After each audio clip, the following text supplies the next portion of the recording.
I was very excited for Celine Song's sophomore feature, The Materialists, when I first heard about it. I was a fan of Past Lives, as were most people. Then I started seeing reviews coming in, and they were mixed for The Materialist, so I tempered my expectations, which could have only done justice for the movie. Off the top, The Materialist is not Past Lives. It doesn't even come close to touching it either. That is a beautiful movie that is top to bottom great, standing as one of the best in a very good year of movies.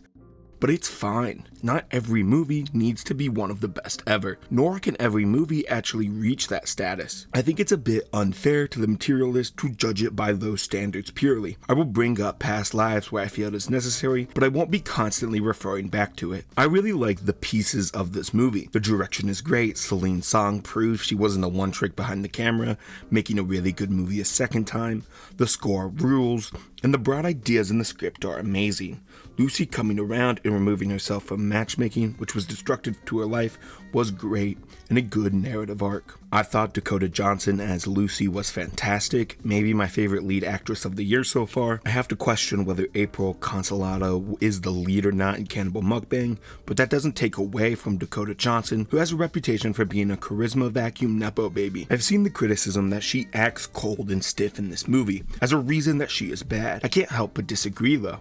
I think it is just people carrying their past bad perception of her into this movie. The character of Lucy is cold. She has grown disenfranchised by the dating world. Her job shows her the vapidness of the modern world and the worst of people. It makes sense she treats other people with distance and has barriers up. Her acting is stiff in Madam Web because she didn't care. That was bad. But here, it is an intentional choice and feels different from Madam Web. It being intentional is shown when Lucy and Sophie interact. Lucy does show compassion and care for Sophie. We all regret for what happened. The emotional portrayal is at its best, and Johnson portrays it well. The Materialist did have its problems though. I do not like either Pedro Pascal or Chris Evans in this. Something just feels off. Neither of them put in an awful performance by any means, but they don't do anything to wow me. The chemistry just isn't there. Past Lives had the chemistry pouring off the screen.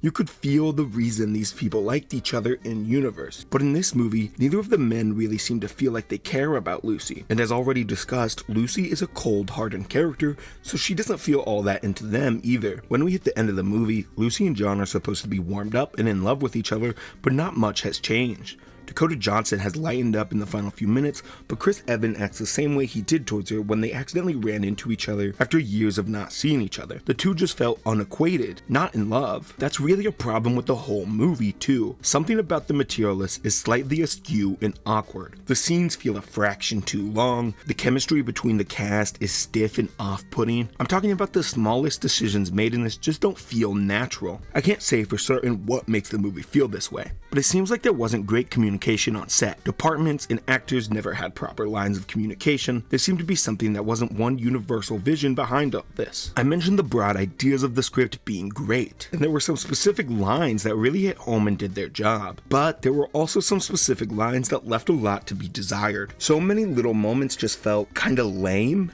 I don't really know. Talking about value in the market and height extensions feels vapid and reminds me of modern day online discourse in a way that just doesn't lead to emotional impacts later on. I wouldn't have been surprised if this movie started talking about the Omega verse. Harry's an alpha, takes care and provides for his woman, while John is a Sigma with a rising Beta and Aquarius moon. Doesn't buy into the whole system and lives his own life while also being a failure. That hurt to write, and it doesn't feel like too big of a jump from the overly online value-based relationships this movie talks about. I also feel like Celine Song's movies reveal a little bit too much about her personal life. She made Past Lives, a movie about a married woman who reconnects with an old friend and has to question whether the misconnection is worth pursuing. The next year, Challenges came out, which her husband Justin Koritz wrote. This is a movie about two men who were best friends until a woman came between them. She dates one guy, and after they break up, gets together with the other one. And then the men kiss in there too, and probably have sex. Then, the next year, she directs her second movie. This is the third year in a row we get a movie about a woman stuck between two men. Threesomes is a rather tame fetish to have, so much so you could argue it's not even a fetish. I just find it a little odd to put out just how into the idea you are. One throuple movie is nothing to raise an eye to. Two is pushing it, but a yearly throuple movie, 3 years running, is a sign.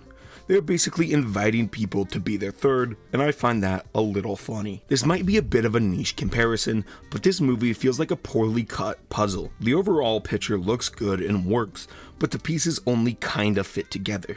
You have to force them a little bit. Many puzzles and movies have all the pieces connected perfectly, but cheaper puzzles result in their pieces needing to be forced into place, making the building process feel unnatural. That's this movie. Once you start to look at the movie piece by piece, problems show themselves. Overall, it was pretty enjoyable though. I do wonder how this will age. If I remember it as a lumpy, letdown, or as a strong emotional movie with a great performance and the broad strokes of an even better movie. I watched this about a week ago and it's been sitting in my mind closer to the lumpy mess with a great director. Worth your time, but not something I'll most likely come back to. Has potential to compete in 1 or 2 award categories for me, but not a runaway success like Past Lives was at all. I hope you enjoyed the video. My throat has kind of been a little off, so if I sound differently, that's why I blew my voice out this past weekend. I will be moving my weekly uploads to Wednesday for a little while, just to see what happens. If you did enjoy, please subscribe. I'm on the mission to 150 now. Your help would be amazing. As always, leave a comment and I'll most likely respond. Drop recommendations for movies. If there are any horror or Halloween movies you'd like me to watch, I would love to hear them. Working on Halloween stuff already. Thanks for watching. Hope you enjoyed it.